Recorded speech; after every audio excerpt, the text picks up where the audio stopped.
Hello everyone, welcome back. तो आज का हमारा एजेंडा है to solve question on two column cash book, right. अब इससे पहले हमने सिंपल कैश बुक देखा, प्लस मैंने लास्ट लेक्चर में आपको बैंक बुक के बारे में बताया था। तो सिंपल कैश बुक में हम केवल एंट्रीज करते थे अबाउट कैश ट्रांजैक्शन, अगर मुझे कैश मिल रहा है या मैं कैश पे कर रहा हूं तो वो कैश बुक में आएगा। एंड बैंक बुक में हम सारी वो ट्रांजैक्शन करते थे जो बैंक के साथ रिलेटेड है। अगर बैंक में पैसा आ रहा है या फिर बैंक से पैसा जा रहा है तो we use to record it in bank book. What is two column cash book? तो two column cash book is a combination of cash book plus bank book. Two column cash book क्या है? Two column cash book is a combination of cash book plus bank book. मतलब क्या कि इन two column cash book में मुझे cash transaction के साथ साथ बैंक ट्रांजैक्शंस को भी रिकॉर्ड करना है, लेकिन उसे रिकॉर्ड करने के लिए मैंने कैश के लिए अलग से कॉलम बनाया है एंड बैंक के लिए अलग से कॉलम बनाया है, इसलिए टू कॉलम कैश बुक। एक कॉलम कैश के लिए, एक कॉलम बैंक के लिए, राइट। तो उसे समझने के लिए मैं आपको ज्यादा कुछ एक्सप्लेनेशन नहीं दे रहा हूं, हम फटाफट इस सम को सॉल्व करते हैं। सम को सॉल्व करते वक्त आपको एग्जैक्टली आइडिया आ जाएगा कि कैसे हम कैश के ट्रांजैक्शन एंड साथ ही साथ बैंक के ट्रांजैक्शन को रिकॉर्ड कर रहे हैं, राइट। तो हम सम को समझेंगे, उसका फॉर्मेट भी रेडी करेंगे एंड सॉल्व भी करेंगे अभी। तो वो क्या दे रहे हैं? From the following transaction related to Sundar and को prepare cash book with two columns. Prepare cash book with two columns, right. तो यहां पर उन्होंने 1 तारीख से लेके 30 तारीख तक की ट्रांजैक्शन दी है, सितंबर 1 से लेके सितंबर 30 तक, राइट। जैसे कि पहली तारीख को उन्होंने दिया बैंक बैलेंस भी एंड कैश बैलेंस भी। पहला बैंक बैलेंस है, दूसरा कैश बैलेंस है। मतलब यहां पर वो बैंक की भी इंफॉर्मेशन आपको दे रहे हैं एंड कैश की भी इंफॉर्मेशन हमें दे रहे हैं। मतलब हमें बैंक के ट्रांजैक्शंस को भी रिकॉर्ड करना है एंड कैश के ट्रांजैक्शंस को भी रिकॉर्ड करना है। कैश आ रही है तो भी रिकॉर्ड करना है, कैश जा रही है तो भी रिकॉर्ड करना है, बैंक में पैसा आ रहा है तो भी रिकॉर्ड करना है, बैंक से पैसा जा रहा है तो भी रिकॉर्ड करना है। So we have to record all transactions which are cash transaction also and bank transactions also. तो हमने सिंपल कैश बुक में केवल कैश ट्रांजैक्शन पे कॉन्सेंट्रेट किया था, बैंक बुक में हमने केवल बैंक ट्रांजैक्शन पे कॉन्सेंट्रेट किया था। इस क्वेश्चन में हम दोनों पर कॉन्सेंट्रेट करेंगे कि कैश ट्रांजैक्शन को भी लिखेंगे, बैंक ट्रांजैक्शंस को भी लिखेंगे, बट कहां लिखेंगे? इन टू कॉलम कैश बुक। तो क्या है आपका टू कॉलम कैश बुक का फॉर्मेट? तो इस तरह आपका है टू कॉलम कैश बुक का फॉर्मेट। मैं 2 पेजेस मिला के फॉर्मेट बना रहा हूं, राइट। मेरे लेफ्ट साइड के पेज को मैं कह रहा हूं रिसिप्ट साइड एंड मेरे राइट साइड के पेज को मैं कह रहा हूं पेमेंट साइड। या अगर आप मेरी तरफ देख रहे हो तो आपका लेफ्ट साइड का page is receipt side and आपका राइट साइड का page is payment side. Is it clear? तो रिसिप्ट्स एंड पेमेंट 2 पेजेस में मैंने डिवाइड किया फॉर्मेट को, राइट, क्योंकि इसमें ज्यादा कॉलम्स है। अगर रिसिप्ट साइड में देखोगे तो पहला column is as usual date, दूसरा है रिसिप्ट, राइट, फिर है रिसिप्ट नंबर, आर नंबर मतलब रिसिप्ट नंबर, फिर है एलएफ, राइट, फिर है कैश कॉलम, बैंक कॉलम। ये हुआ आपका रिसिप्ट साइड का फॉर्मेट, राइट। फिर पेमेंट साइड में date, payment, voucher number, LF, cash rupees and bank rupees. अब I am preparing two column. इससे पहले वाले देखो, सिंपल कैश बुक में सिर्फ अमाउंट रुपीज था, बैंक बुक में सिर्फ अमाउंट रुपीज था, क्योंकि कैश बुक में हम सेवल कैश ट्रांजैक्शन रिकॉर्ड कर रहे थे, बैंक बुक में हम केवल बैंक ट्रांजैक्शन रिकॉर्ड कर रहे हैं।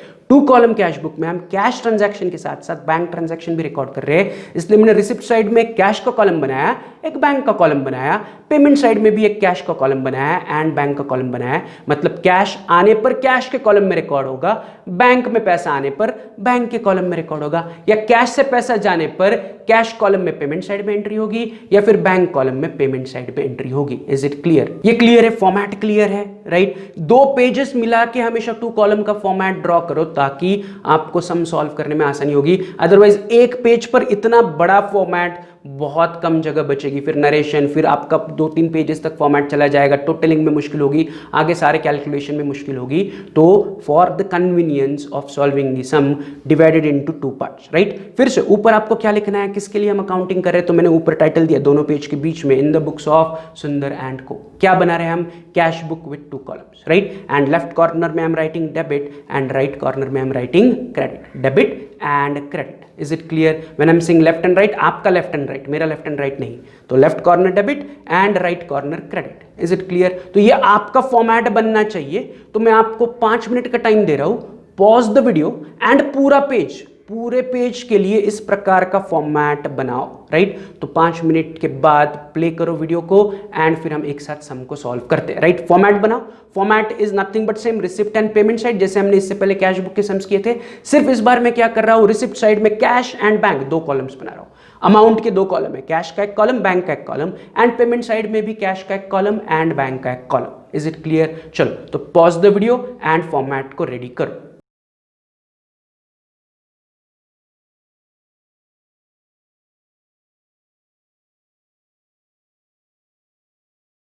चलो, तो सबने फॉर्मेट रेडी किया, आई थिंक सबने किया होगा, राइट? नहीं होगा तो पॉज करो, ड्रॉ करो, क्योंकि हम फटाफट इस सम को सॉल्व करने वाले हैं। तो जब भी फॉर्मेट ड्रॉ करोगे याद रखो कि डेट कॉलम में जो क्वेश्चन है उसमें दिया हुआ ईयर एंड मंथ आपको लिखना है। तो इट इज़ 2018 सितंबर, मैंने रिसिप्ट्स में भी लिखा है एंड पेमेंट में भी लिखा है 2018 सितंबर, राइट? तो एक एक करके हम ट्रांजैक्शन पढ़ते हैं, ट्रांजैक्शन यहाँ पर है, इसे पढ़ते हैं एंड उसे रिसिप्ट या फिर पेमेंट में पोस्ट करेंगे। बट इस बार आपको याद रखना है कि जो अमाउंट आप लिख रहे हो वो कैश कॉलम में लिखना है या बैंक कॉलम में लिखना है। कैसे? Let's see. तो पहली तारीख 1 सितंबर को वो कह रहे हैं बैंक बैलेंस 52,000। तो हमने इससे पहले वाले क्वेश्चन में सीखा था कि बैलेंस इज नथिंग बट आपके पास इतना पैसा ऑलरेडी 1 तारीख को बैंक में है। बैंक बैलेंस कह रहे हैं ना, क्या कह रहे हैं वो? इट इज बैंक बैलेंस 52,000 की बैंक में 1 तारीख के दिन आपके पास 52,000 रुपीज है। इसे मैं ओपनिंग बैलेंस कहूंगा एंड इस ओपनिंग बैलेंस को मैं उठा के रिसिप्ट्स में पोस्ट करूंगा। रिसिप्ट्स में मैं लिखूंगा 1 तारीख, to balance brought down and amount लिखते वक्त I am writing in bank column. कौन से कॉलम में अमाउंट लिख रहा हूं? बैंक कॉलम में, क्योंकि वो दिया हुआ है बैंक बैलेंस। तो ये ओपनिंग बैलेंस है बैंक का। तो मैंने 1 तारीख लिखा, to balance brought down, opening balance को हम बैलेंस ब्रॉट डाउन कहते हैं एंड मैंने बैंक कॉलम में लिख लिया 52,000। ये क्लियर है, राइट? फिर से उसके नीचे फिर से आपको 1 तारीख दी है और कह रहे हैं कैश बैलेंस 15,000। क्या कह रहे हैं? Cash balance 15,000। So nothing but this is cash का ओपनिंग बैलेंस। मतलब आपके पास 1 तारीख को बैंक में 52,000 थे जो मैंने अभी लिख लिए एंड कैश यानी कि ड्रॉवर में 15,000 रुपए थे। तो आपके पास बैंक का भी ओपनिंग बैलेंस है, कैश का भी ओपनिंग बैलेंस है। तो बैंक का ओपनिंग बैलेंस लिख लिया, कैश का ओपनिंग बैलेंस कहां लिखेंगे? उसी लाइन पर जब मैंने लिखा है to balance brought down, to balance brought down में ही मैं क्या करूंगा? कैश कॉलम में 15,000 रुपीज लिखूंगा। तो मैं कैश कॉलम में डायरेक्टली 15,000, मतलब एक ही लाइन में दोनों एंट्रीज है, to balance brought down, cash में 15,000, बैंक में 52,000।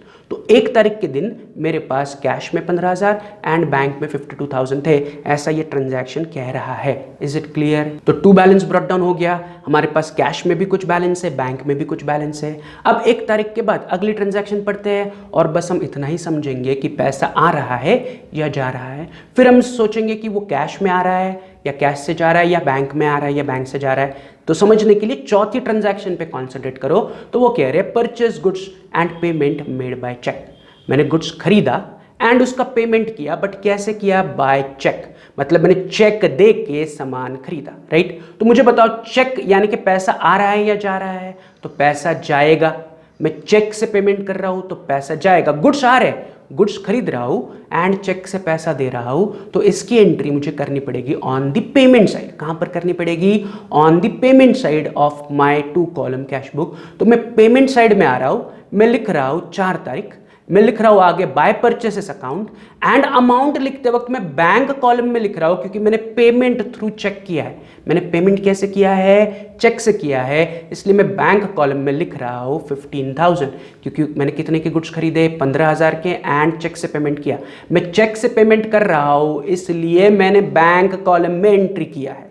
Is it clear what I am saying? 4 तारीख को वो कह रहे purchase goods and payment made by cheque. तो गुड्स खरीदा एंड पैसा दिया, पैसा देते वक्त मैंने चेक से दिया, इसलिए मैंने बैंक अमाउंट में या बैंक कॉलम में 15,000 रुपए गए कि पेमेंट हो रहा है। यस, बट कहां से हो रहा है? कैश से हो रहा है या बैंक से हो रहा है? तो बैंक से हो रहा है, इसलिए बैंक कॉलम में मैंने 15,000 रुपए लिखे। Is it clear? राइट? तो ये 4 तारीख की काफी सिंपल ट्रांजैक्शन थी, जैसे हम पहले कर रहे थे वैसे ही कर रहा हूं। सिर्फ मैं अगर चेक से पेमेंट करूंगा तो बैंक में लिखूंगा, कैश से पेमेंट करूंगा तो कैश कॉलम में लिखूंगा। वैसे ही अगर पैसा आएगा, अगर वो चेक से आएगा तो बैंक कॉलम में एंट्री करनी है, कैश आएगी तो कैश कॉलम में करनी है। As simple as that, right? आगे बढ़ते हैं, चलते हैं 8 तारीख की ट्रांजैक्शन। तो वो कह रहे हैं सोल्ड गुड्स फॉर कैश। तो वेरी क्लियरली वो कह रहे हैं आपने गुड्स बेचा एंड कैश लिया। Sold goods for cash. For cash मतलब कैश लेके मैंने गुड्स बेचे, तो कैश आ रही है, यस और नो? मुझे कैश मिल रही है एंड मैं गुड्स दे रहा हूं। I am selling the goods and I am receiving cash. तो कैश आ रही है, जा रही है? सिंपल आंसर इज कैश आ रही है, यस और नो? गुड्स जा रहे, गुड्स बेच के कैश ली, तो कैश इज कमिंग इन, तो कैश आ रही है, तो दैट इज माय रिसिप्ट। तो मैं इसे कौन सी तरफ रिकॉर्ड करूंगा? रिसिप्ट्स की तरफ रिकॉर्ड करूंगा, यस और नो? तो जो कैश आ रही है मैं उसे रिसिप्ट्स में रिकॉर्ड करूंगा। तो मैं रिसिप्ट साइड में जाऊंगा, डेट लिखूंगा 8 तारीख, टू सेल्स अकाउंट क्योंकि मुझे गुड्स बेच के पैसा मिल रहा है एंड जो पैसा मिल रहा है वो कौन से फॉर्म में मिल रहा है? कैश मिल रहा है, चेक नहीं मिल रहा है। तो तो मैं कैश कॉलम में 8,000 रुपीज लिखूंगा एंड नीचे नरेशन लिखूंगा बीइंग कैश सेल्स, राइट। हाँ, यहां पर भी आपको नरेशन लिखना है परचेज की transaction being cash purchases. Again फिर से मैं वही रिपीट कर रहा हूं, अगर मैं नरेशन बताना भूल जाता हूं तो डोंट फॉरगेट टू राइट, आप खुद से लिखा करो, राइट। तो यहां पर देखो ट्रांजैक्शन क्या हुई, 8 तारीख sold goods for cash, cash लेके मैंने गुड्स बेचा तो कैश आ रही है, तो मैंने रिसिप्ट्स में एंट्री की। क्यों आ रही है, सेल्स की वजह से, तो मैंने आगे लिखा टू सेल्स अकाउंट। कितना आ रहा है, 8,000 रुपए आ रहा है, यस और नो।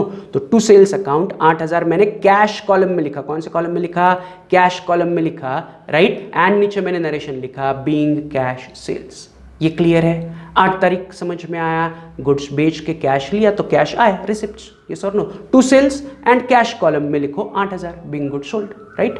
चलते हैं 8 तारीख के बाद 13 तारीख की ट्रांजैक्शन। तो 13 तारीख को वो कह रहे हैं purchased machinery and payment made by cheque ₹10,000। आपने मशीनरी खरीदा एंड उसका पेमेंट भी कर दिया। तो पेमेंट मतलब बड़ा ऑब्वियस, पेमेंट में आएगा, मशीनरी खरीद रहा हूं और उसका पेमेंट कर रहा हूं, राइट। लेकिन मशीनरी खरीदने पर मैंने पेमेंट कैसे किया, तो वो कह रहे हैं बाय चेक, मतलब मशीनरी लिया एंड चेक दिया। तो अगर मैं चेक से पेमेंट कर रहा हूं तो पैसा कहां से कटेगा, चेक देने पर पैसा कहां से कटेगा, बैंक से कटेगा, यस और नो।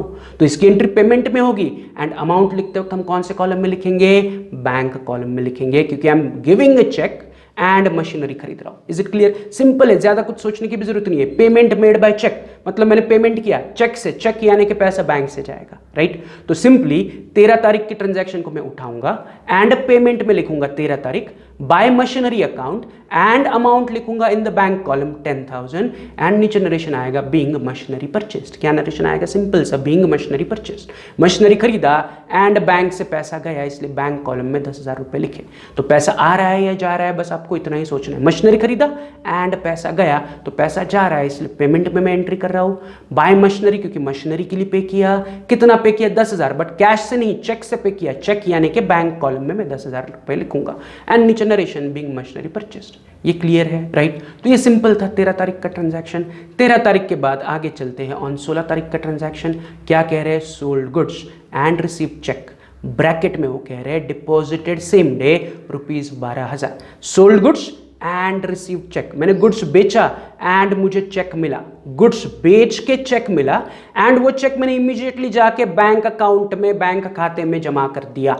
Is it clear. तो अब मेरा सिंपल सवाल है, मैंने गुड्स तो बेचे बट पैसे लिए क्या, आंसर इज यस, मतलब मेरे पास पैसा आ रहा है, बट कौन से फॉर्म में आ रहा है, चेक फॉर्म में आ रहा है। चेक का मैं क्या कर रहा हूं, इस चेक को मैं बैंक में जमा कर रहा हूं, यस और नो। मतलब पैसा आने की एंट्री मुझे रिसिप्ट साइड में करनी पड़ेगी, गुड्स बेच के, यस और no. Sold goods received cheque, cheque आया रिसिप्ट से, तो मैं इसकी एंट्री कहां पर करूंगा, रिसिप्ट साइड में करूंगा, यस और नो। गुड्स बेच के चेक ले रहा हूं तो मैं रिसिप्ट साइड में आ रहा हूं, रिसिप्ट्स में कह रहा हूं 16 तारीख, आगे कह रहा हूं to sales account and bank column में लिख रहा हूं 12,000। कहां पर लिख रहा हूं मैं 12,000, बैंक कॉलम में लिख रहा हूं, क्योंकि चेक से पैसा आया और वो चेक मैंने इमीडिएटली बैंक में जमा किया। वही कह रहे हैं ना ट्रांजैक्शन में कि cheque deposited same day, cheque को मैंने सेम डे बैंक में जमा कर दिया, मतलब पैसा कंपलसरी बैंक में आएगा क्योंकि चेक बैंक में चला गया। गुड्स बेचा, चेक लिया एंड चेक बैंक में जमा कर दिया। तो गुड्स बेचने पर पैसा मिल रहा है, इसलिए रिसिप्ट्स में एंट्री की टू सेल्स अकाउंट एंड मैंने अमाउंट कहां लिखी, बैंक कॉलम में लिखे 12,000। नीचे मैं नरेशन क्या दूंगा, being good sold and receive cheque, या बिंग गुड सोल्ड इतना भी चलेगा, या being good sold and receive cheque, या being good sold for cash, या being cash sales. Decision is yours, आपके जगह के हिसाब से आप डिसाइड करो कि क्या नरेशन लिखना है। मैंने क्या लिखा है, being good sold and receive cheque. ये क्लियर है कि गुड्स बेचा, चेक मिला, चेक आ रहा है इसलिए रिसिप्ट, पैसा आ रहा है, लेकिन पैसा चेक से है इसलिए बैंक कॉलम में एंट्री गई। ये क्लियर है। तो पैसा जाने पर पेमेंट, पैसा आने पर रिसिप्ट, सिर्फ हम कॉलम को सिलेक्ट कर रहे हैं।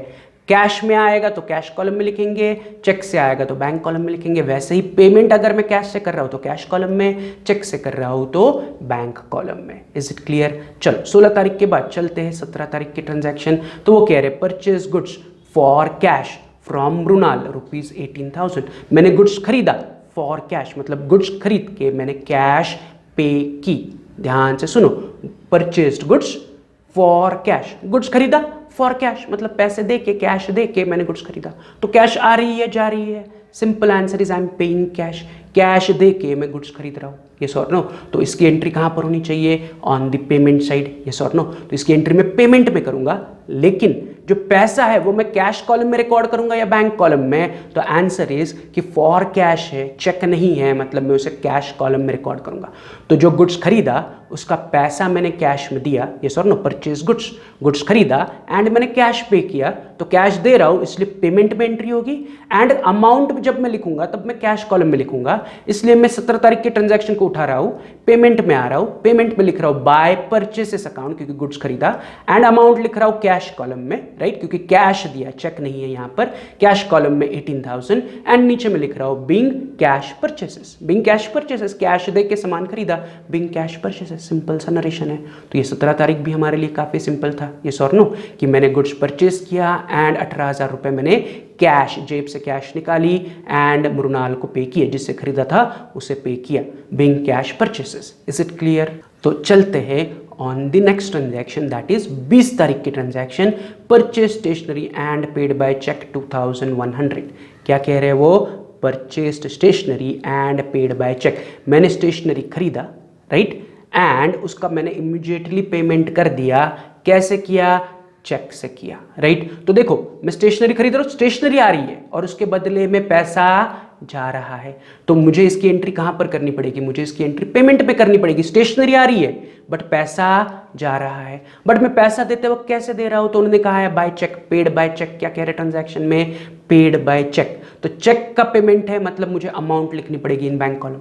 तो मेरी दो चीजें क्लियर है, मुझे एंट्री कौन से साइड पे करनी है? पेमेंट साइड में, एंड अमाउंट कौन से कॉलम में लिखनी है? बैंक कॉलम में, because I am paying by cheque. अगर मैं चेक से पैसा दूंगा तो जिसे मैं चेक दे रहा हूं उसे मेरे बैंक से आके निकालना पड़ेगा या उसे अपने बैंक में जमा करना पड़ेगा, फिर उसकी बैंक मेरे बैंक के पास चेक भेजेगी। तो जब मैं चेक देता हूं तो इन एनी केस पैसा मेरे बैंक अकाउंट से ही कटेगा, यस और no? So if I am making payment या मैं चेक से पेमेंट कर रहा हूं तो पैसा बैंक से ही कटेगा। तो मैंने स्टेशनरी खरीदा, चेक दिया, चेक दे रहा हूं मतलब देयर इज अ पेमेंट, तो मुझे पेमेंट साइड में एंट्री करनी पड़ेगी, एंड चेक से पेमेंट है इसलिए मुझे बैंक कॉलम में रिकॉर्ड करना पड़ेगा। ये क्लियर है, राइट? तो इसकी ट्रांजैक्शन ये से रिकॉर्ड कैसे करेंगे? तो मैं पेमेंट साइड में आ रहा हूं, लिख रहा हूं 20 तारीख, राइट, 20 तारीख के आगे मैं लिख रहा हूं by stationery account, and amount में लिख रहा हूं बैंक कॉलम में 2100 क्योंकि चेक से पेमेंट है, नीचे बीइंग पेड फॉर स्टेशनरी या बीइंग स्टेशनरी परचेस्ड, कुछ भी लिख सकते हो, बीइंग पेड फॉर स्टेशनरी या बीइंग स्टेशनरी परचेज, राइट? वो हमें समझ में आ रहा है, बैंक में है यानी कि बैंक से पैसा गया। Is it clear? तो ट्रांजैक्शन क्या था, फिर से मैं एक बार रिवाइज कर रहा हूं। वो कह रहे कि स्टेशनरी खरीदा एंड चेक से पेमेंट किया, तो पेमेंट इज बाय चेक, तो मैंने पेमेंट में रिकॉर्ड किया क्योंकि पैसा जा रहा है, कहां से जा रहा है? बैंक से जा रहा है, इसलिए अमाउंट बैंक में लिखा। क्यों बैंक से जा रहा है? क्योंकि मैंने चेक से पेमेंट किया। किस लिए? स्टेशनरी के लिए। तो बाय स्टेशनरी कब? 20 तारीख को। तो 20 तारीख को मैंने स्टेशनरी खरीदा, पैसा बैंक से दिया, बीइंग स्टेशनरी परचेज या being paid for stationery. Is it clear? तो ये 20 तारीख वाला ट्रांजैक्शन भी सिंपल था। चलते हैं ऑन 24 तारीख की ट्रांजैक्शन। तो 24 तारीख को वो कह रहे चेक गिवन टू अवधूत ₹1800। तो वेरी क्लियरली वो कह रहे आपने अवधूत को 1800 का चेक दिया। आपने अवधूत को क्या दिया? 1800 रुपए का चेक दिया। तो वेरी क्लियरली वो कह रहे आपने चेक दिया, तो चेक देने पर एंट्री कहां होगी? पेमेंट पर। आप चेक दे रहे हो, किसे दे रहे हो? अवधूत को दे रहे हो, यस और नो? सो आपने अवधूत को चेक दिया, तो चेक आ रहा है या जा रहा है? चेक जा रहा है, पेमेंट हो रहा है, यस और नो? मैंने चेक पर अवधूत का नाम लिखा, अवधूत के हाथ में रखा, अवधूत को कहा कि तुम्हें 1800 रुपए देने थे, ये तुम्हारे 1800 रुपए लो। सो आई एम गिविंग चेक। तो चेक देने पर मैं चेक इशू कर रहा हूं, चेक इशू करने पर एंट्री कौन सी तरफ होनी चाहिए? पेमेंट की तरफ। अब मैं चेक से पेमेंट कर रहा हूं तो उसकी अमाउंट हमें कहां लिखनी चाहिए? बैंक में लिखनी चाहिए। तो जो 24 तारीख की ट्रांजैक्शन है, अवधूत को चेक देने की ट्रांजैक्शन है, हमें चेक मिल रहा है या हम दे रहे हैं? तो हम चेक दे रहे हैं। अगर मिलेगा तो रिसिप्ट, दोगे चेक तो पेमेंट। तो चेक से पेमेंट कर रहे हो, इसका मतलब आपने अवधूत को चेक दे के अवधूत को पे कर दिया, तो you are paying through cheque, तो इसकी एंट्री पेमेंट में आनी चाहिए, यस और नो? एंड चेक से दे रहे हो इसलिए बैंक कॉलम में अमाउंट आनी चाहिए, यस और नो? तो मेरी साइड भी क्लियर है एंड कॉलम भी क्लियर है कि पेमेंट में बैंक कॉलम में एंट्री करनी है। किसे पे कर रहा हूं मैं? अवधूत को, यस और नो? तो मैं 24 तारीख के ट्रांजैक्शन को उठा के पेमेंट में आ रहा हूं। पेमेंट में मैं लिख रहा हूं 24 बाय अवधूत अकाउंट, अमाउंट को मैं लिख रहा हूं बैंक कॉलम में 1800 एंड नीचे नरेशन लिख रहा हूं बीइंग चेक इशूड। क्या लिखा मैंने? Being check issued. तो 24 तारीख को मैंने अवधूत को पैसा दिया चेक से, इसलिए बैंक कॉलम में 1800। ये क्लियर है? यहां तक क्लियर है? It is very simple. आपने अवधूत को चेक दिया, चेक दे रहे हो, पेमेंट में एंट्री होगी, राइट? कहां से दे रहे हो, चेक यानी कि पैसा कहां से कटेगा, बैंक से कटेगा, इसलिए बैंक कॉलम में आई राइट 1800, नीचे निर्देशन बीइंग चेक इशूड। ये क्लियर है।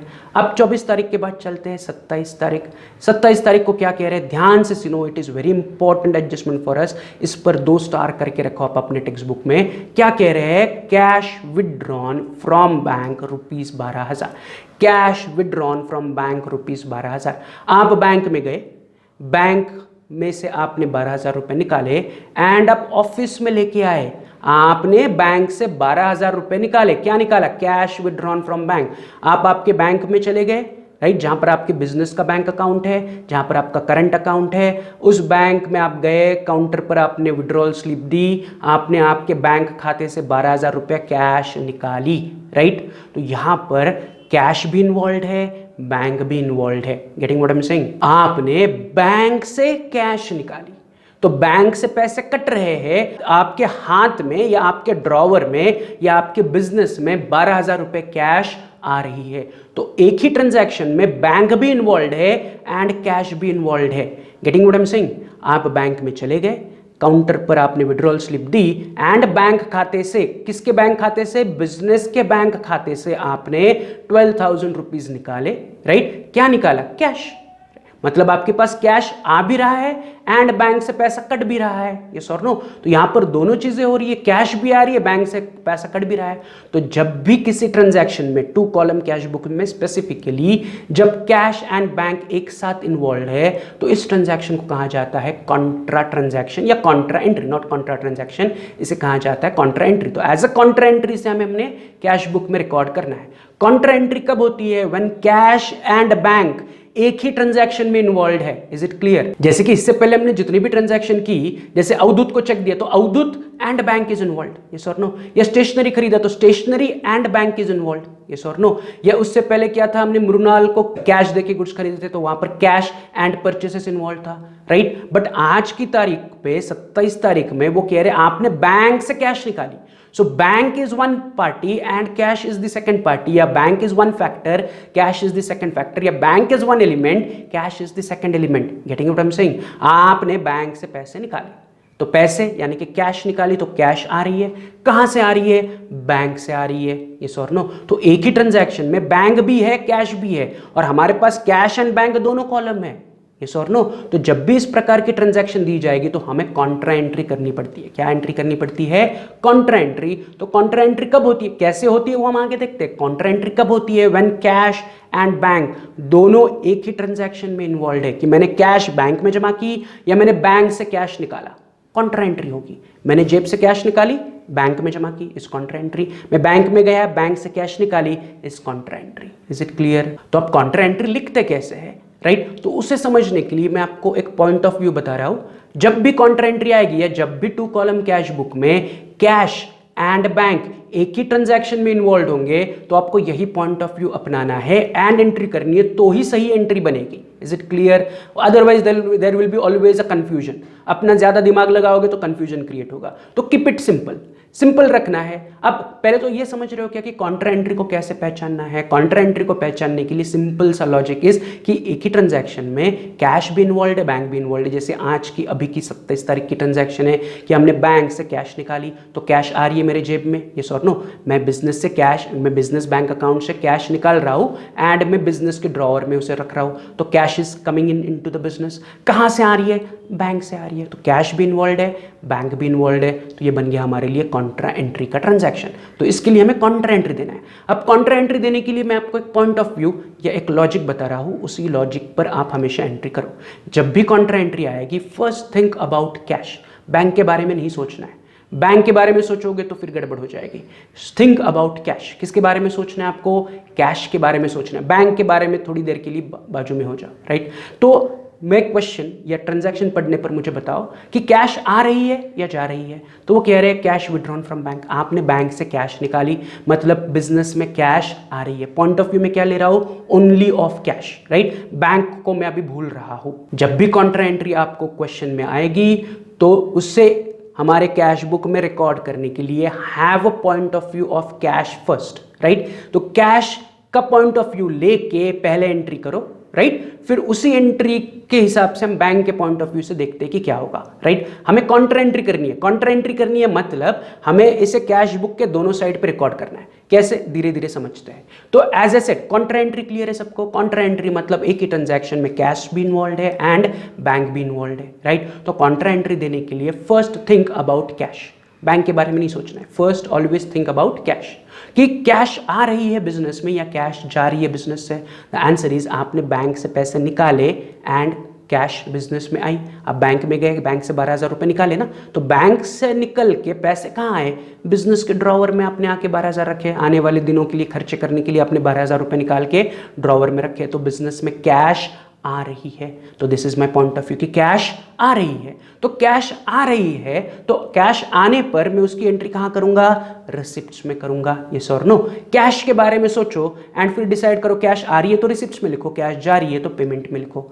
मैं बैंक में गया, बैंक से 12,000 रुपये कैश निकाली, मतलब मेरे बिजनेस में कैश आ रही है। बैंक से बिजनेस में कैश आ रही है तो cash is coming in. Bank से पैसा कट रहा है, I am not talking about bank. मुझे बैंक का पॉइंट ऑफ व्यू नहीं चाहिए, मुझे कैश का पॉइंट ऑफ व्यू चाहिए कि आपके हाथ में कैश आई या आपके हाथ से कैश गई, आपके बिजनेस में कैश आई या आपके बिजनेस से कैश गई। आंसर इज मैंने बैंक से कैश निकाली, मतलब मेरे हाथ में कैश आई। या आप एटीएम में गए, एटीएम में आपने कार्ड डाला, पिन डाला एंड कैश ली, यस और नो, तो आपने बैंक से कैश निकाली तो आपके हाथ में कैश आई।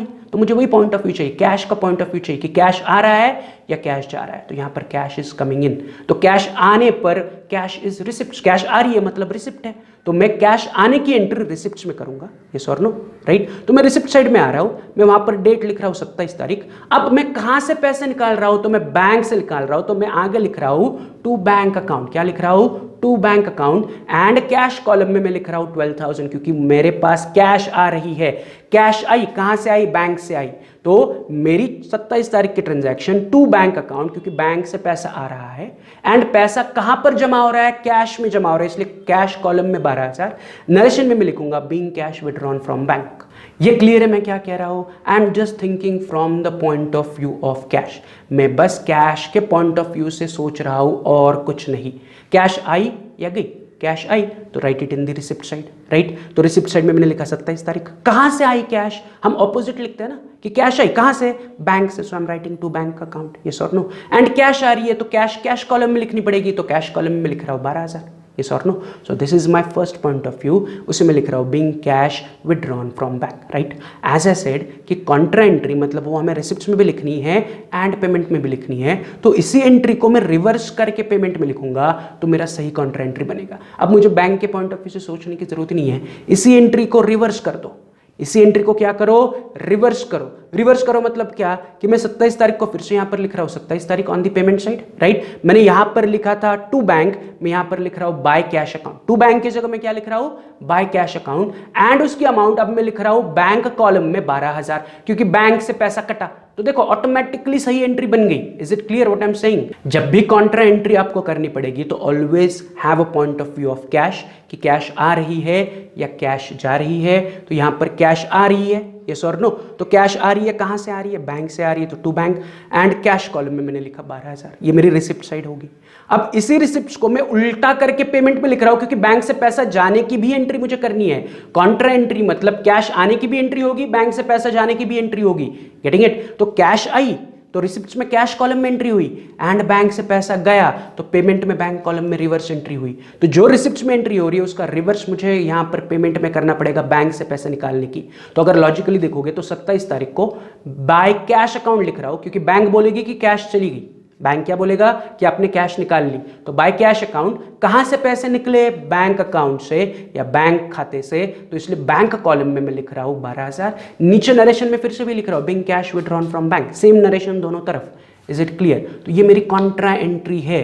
कॉन्ट्रा एंट्री तभी होगी when there is cash and bank both are involve in a same transaction. तो जब भी आप उसकी एंट्री करोगे फर्स्ट थिंक ऑफ कैश। तो मैंने कैश आई इसलिए रिसिप्ट्स में एंट्री की, कहाँ से आई, बैंक से आई इसलिए मैंने टू बैंक लिखा, एंड अमाउंट मैंने कैश कॉलम में लिखी। इसी एंट्री को मैंने इस तरफ उल्टा किया, इसी एंट्री को मैंने इस तरफ उल्टा कर दिया। तारीख सेम रखी, तारीख को उल्टा नहीं कर सकते, तारीख सेम ही रहेगी 27 तारीख। यहां पर मैंने लिखा था टू बैंक, यहां पर मैं लिख रहा हूं बाय कैश अकाउंट, राइट। यहां पर मैंने कैश कॉलम में एंट्री की थी 12,000 की, पेमेंट में मैं बैंक कॉलम में, उल्टा कैश का उल्टा, बैंक में मैंने लिखे 12,000, नरेशन सेम रहेगा। Is it clear? अब आपको और एक चीज कॉन्ट्रा एंट्री के वक्त ध्यान रखनी है, वो ये है कि आपको जहां पर अभी अपनी कॉन्ट्रा एंट्री की 27 तारीख रिसिप्ट तारीख एंड 27 तारीख को पेमेंट में भी एक कॉन्ट्रा एंट्री है, तो कॉन्ट्रा एंट्री के वक्त आपको LF कॉलम में C लिखना है, कैपिटल C लिखना है। C stands for Contra entry. तो मैं दोनों तरफ LF कॉलम में रिसिप्ट्स में भी लिख रहा हूँ C, पेमेंट्स में भी लिख रहा हूँ C, राइट? जहां पर आपने 2 बैंक अकाउंट लिखा है उसी लाइन में, या अमाउंट जिस लाइन में है उस लाइन पर C लिखो, कैपिटल बड़ा सा बोल्ड C लिखो, एंड पेमेंट में भी कैपिटल C लिखो बोल्ड करके। Is it clear? अगर इसमें फिर से डाउट है तो रिवाइंड करके देखो। आने वाले क्वेश्चंस में हर एक क्वेश्चन में 1 से 2 कॉन्ट्रा एंट्री तो जरूर होगी, तो इस पर हम फिर से आने वाले 2-3 क्वेश्चन में फिर से हम डिटेल डिस्कशन करेंगे, राइट? बिकॉज ये एक ही ट्रांजैक्शन है जो थोड़ा सा कंफ्यूजन क्रिएट करता है, बट अगर आप उसे सिंपल रखोगे कि कैश के बारे में सोचो, पहले कैश का हिसाब करो, फिर उसको रिवर्स करके बैंक का हिसाब ऑटोमेटिकली मिलेगा, राइट? तो इस पार्ट को फिर से रिवाइंड करके आप रिवाइज कर सकते हो, राइट? तो 27 तारीख तक हो गया, कॉन्ट्रा एंट्री हो गई। 27 के बाद चलते हैं 30 तारीख। 30 तारीख को वो कह रहे हैं paid rent by cheque. Very simple, आपने रेंट पे किया, कैसे? By cheque. So you are paying rent, तो कौन सी तरफ एंट्री होनी चाहिए? पेमेंट की तरफ। कैसे पे कर रहे हो? चेक से पे कर रहे हो, तो चेक की अमाउंट कहां लिखनी चाहिए? बैंक कॉलम में। तो यहां पर मेरी साइड भी क्लियर है एंड कौन से कॉलम में अमाउंट लिखना है वो भी क्लियर है, यस और नो? तो मैं 30 तारीख की ट्रांजैक्शन उठा रहा हूं, पेमेंट साइड में आ रहा हूं बाय रेंट अकाउंट, क्योंकि रेंट के लिए पैसा दे रहा हूं, एंड कैसे दे रहा हूं? चेक से। तो अमाउंट कॉलम में मैं लिख रहा हूं 500 एंड नीचे नरेशन लिख रहा हूं being rent paid by cheque. Very simple, मैंने रेंट चेक से पे किया, पे कर रहा हूं इसलिए पेमेंट में लिखा। किस लिए पे कर रहा हूं? रेंट के लिए। कैसे पे कर रहा हूं? चेक, इसलिए बैंक कॉलम में मैंने 500 रुपए लिख लिए। ये क्लियर है, राइट? फटाफट चलते हैं लास्ट ट्रांजैक्शन। 30 तारीख को और एक ट्रांजैक्शन दे रहे हैं, वो पेड सैलरी 4000, पेड सैलरी 4000। आपने सैलरी पे की, कैसे? नहीं बताया, मतलब जेब से 4000 रुपए निकाले, सैलरी पे की है, यस और नो? तो यहां पर क्या कह रहे हैं? वो पेड सैलरी। तो पेड मतलब पेमेंट है, तो पहला इफेक्ट या उसे हम कौन सी साइड पर लिखेंगे? पेमेंट साइड में लिखेंगे। But the question is amount cash column में आएगी या बैंक कॉलम में आएगी? तो उन्होंने फॉर चेक बोला है क्या? नहीं। बट आप पे कर रहे हो तो क्या पे करोगे? कैश, यस और नो? तो सिंपली आपने सैलरी पे की, चेक नहीं बताया है, मतलब आपने कैश थ्रू सैलरी पे की, यस और नो? तो मैं फिर से 30 तारीख पेमेंट में आ रहा हूं, पेमेंट में मैं लिख रहा हूं 30 तारीख by salary account, cash column में 4000 एंड नीचे बिंग सैलरी पे, राइट? यहां तक क्लियर है? तो यहां पर हमारी लास्ट 30 तारीख की भी ट्रांजैक्शन होगी। सैलरी पे किया, कैसे पे किया? नहीं बताया था, मतलब कैश थ्रू पे किया, इसलिए मैंने कैश कॉलम में 4000 लिखा, बाय सैलरी, नीचे narration being salary paid 4000 is the amount. Is it clear? तो यहां पर हमने 1 तारीख से लेके 30 तारीख तक सारी ट्रांजैक्शंस कंप्लीट की। तो आफ्टर ट्रांजैक्शन रिसिप्ट्स में मुझे 4 ट्रांजैक्शन दिख रही है, opening balance cash and bank दोनों में है, फिर सेल्स का एंट्री है, फिर से और एक सेल्स का एंट्री है, फिर बैंक का एंट्री है रिसिप्ट्स में। पेमेंट में by purchases, by machinery, by purchases, by stationery, by Avdhoot, by cash, by rent, by salary. तो ये मेरा पेमेंट साइड है, राइट? कुछ एंट्रीज कैश कॉलम में, कुछ एंट्रीज बैंक कॉलम में, इसमें भी वही है, राइट? तो यहां पर हमारा ट्रांजैक्शन का पोस्टिंग कंप्लीट हो गया। So we are done with the posting, but अभी भी मेरा cash and bank column balance करना बाकी है। So I need to balance it. जैसे हमने लास्ट टाइम भी कैश बुक बैलेंस किया था, बैंक बुक बैलेंस किया था, वैसे यहां पर मुझे 2 कॉलम कैश बुक भी बैलेंस करना है। तो उसे बैलेंस कैसे करते हैं वो ऑलरेडी हमने सीखा हुआ है, राइट? बट यहाँ पर 2-2 अमाउंट के कॉलम है, कैश का कॉलम है, बैंक का कॉलम है, तो यहाँ पर बैलेंस कैसे करते हैं वो हम कल के लेक्चर में देखते हैं, राइट? तो उसमें डिटेल में अच्छे से आपको समझाऊंगा, राइट? एंड कि how to balance cash column, cash को कैश के साथ बैलेंस करना है, बैंक को बैंक के साथ कॉलम करना है। लेकिन जाने से पहले मैं आपको बस एक होमवर्क दे रहा हूँ कि रिसिप्ट साइड अमाउंट है, 3 अमाउंट है, उनकी रफली टोटल करके रखो, राइट? रिसिप्ट्स में बैंक में 2 अमाउंट है, उसकी टोटल लेके रखो, पेमेंट में कैश में 2 एंट्रीज है, उसकी टोटल लेके रखो, एंड पेमेंट साइड में बैंक कॉलम में जितनी भी एंट्रीज है उनकी टोटल लेके रखो। मतलब आपको इन चारों कॉलम्स का टोटल करना है, रिसिप्ट्स के दोनों column, cash and bank, and payment के रफली टोटल करनी है। यहाँ पर कुछ नहीं लिखना है, यहाँ पर क्या लिखना है टोटल में वो मैं कल आपको आने के बाद बताऊंगा। इज इट क्लियर कि बैलेंस कैसे करेंगे कैश एंड बैंक कॉलम को, वो हम कल सीखेंगे, बट आपको बस टोटल करके रखनी है, ये आपका होमवर्क है। Is it clear? चलो, तो आज के लिए इतना ही। Have a good day. See you tomorrow. Bye.